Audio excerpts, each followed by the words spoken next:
Assalamualaikum warahmatullahi wabarakatuh. Kembali lagi bersama saya Muhammad Syed Salim dari kelas PTKE.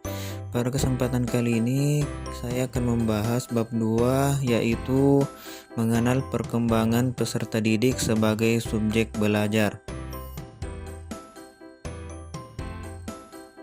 Yang pertama, peserta didik sebagai subjek belajar. Pendidikan adalah usaha sadar untuk menyiapkan peserta didik melalui kegiatan bimbingan, pengajaran, dan atau latihan bagi peranannya di masa yang akan datang. Selain itu, pendidikan nasional bertujuan mencerdaskan bangsa dan mengembangkan manusia Indonesia seutuhnya, yaitu manusia beriman dan bertakwa kepada Tuhan Yang Maha Esa dan berbudi pekerti luhur, memiliki pengetahuan dan keterampilan, kesehatan jasmani dan rohani, kepribadian yang mantap dan mandiri, serta tanggung jawab kemasyarakatan dan kebangsaan. Selanjutnya kita masuk pada unsur belajar mengajar. Yang pertama, kemampuan siswa. Yang kedua, kemampuan guru. Yang ketiga, sifat materi. Yang keempat, sumber belajar. Yang kelima, media pengajaran. Yang keenam, faktor logistik. Yang ketujuh, tujuan yang ingin dicapai.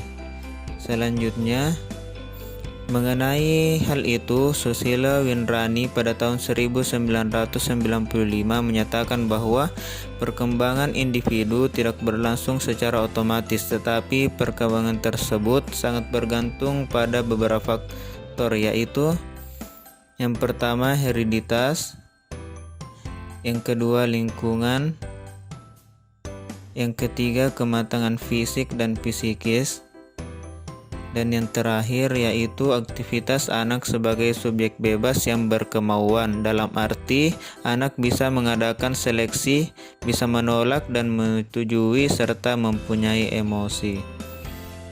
Selanjutnya, pada bagian 2 kita akan mempelajari mengenai ciri-ciri perkembangan peserta didik.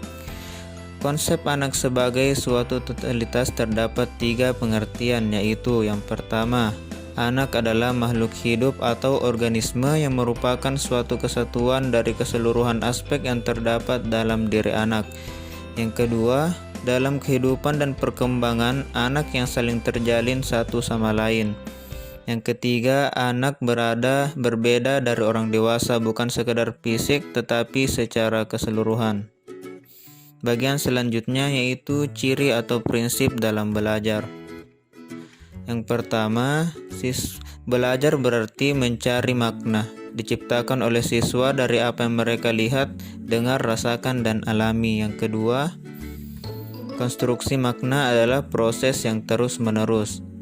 Yang ketiga, belajar adalah bukan mengumpulkan fakta, tetapi merupakan pengembangan pikiran dengan membuat pengertian yang baru.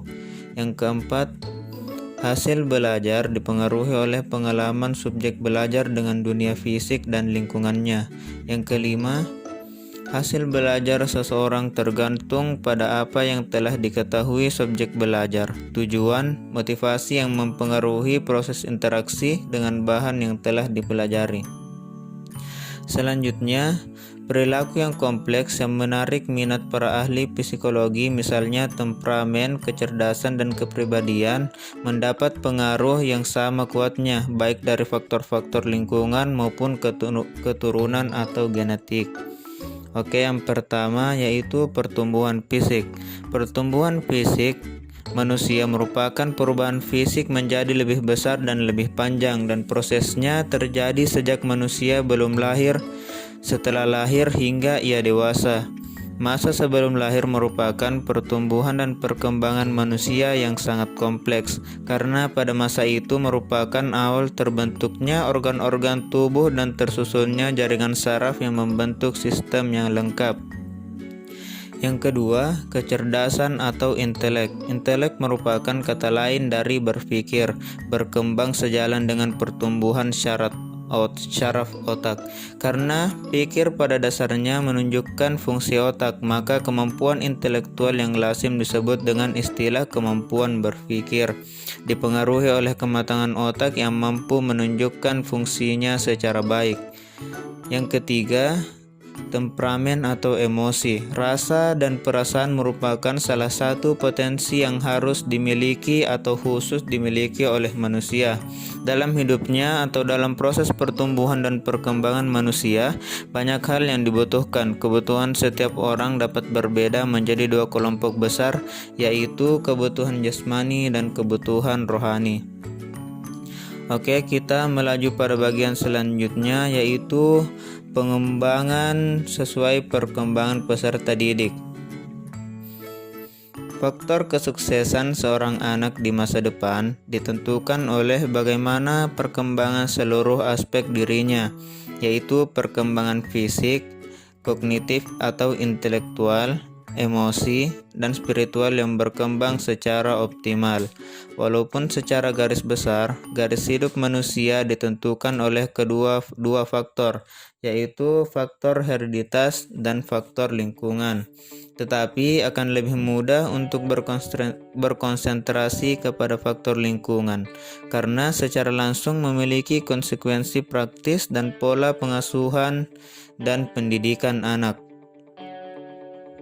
Oke, setelah kita mengetahui beberapa hal mengenai bab 2 ini, kita akhirnya berada pada rangkuman dari bab 2. Adapun rangkuman dari bab 2 ini ialah pertumbuhan dan perkembangan merupakan dua proses yang berjalan sejajar dan berdampingan. Jadi, proses pertumbuhan dan perkembangan tidak dapat dipisahkan satu dengan yang lain. Setiap makhluk hidup mengalami proses pertumbuhan dan perkembangan, misalnya yang terjadi pada diri kita. Kalau diamati, keadaan ketika kita bayi sangat berbeda dengan keadaan kita saat ini. Pertumbuhan adalah proses pertambahan ukuran yang tidak dapat kembali asal atau irreversible, yang meliputi pertambahan volume dan pertambahan massa. Selain disebabkan pertambahan ukuran sel, pertumbuhan juga terjadi karena pertambahan jumlah sel. Mungkin sekian yang dapat saya sampaikan pada bab 2 ini. Kurang dan lebihnya mohon dimaafkan. Assalamualaikum warahmatullahi wabarakatuh.